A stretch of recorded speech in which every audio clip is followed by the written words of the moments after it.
Hello guys! Ang sarap ng nadatnan kong ulam guys. One of my favorite.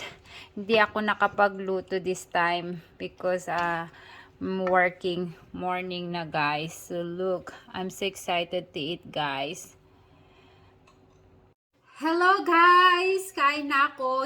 Galing pa ako ng work. At sa gutom ko, kain na agad guys. So, sarap nga. Favorite ko to kalabasa. Pampalinaw ng mata. May shrimp. At saka mayroon pa siyang sitaw. At saka, of course, karne guys. Guys, ang sarap nito. Ginataan, kalabasa. Itong mga favorite ko guys. Maraming gulay.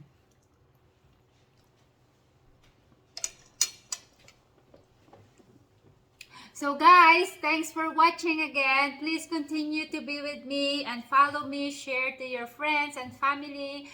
And that's it guys. Thanks for now. Kain na.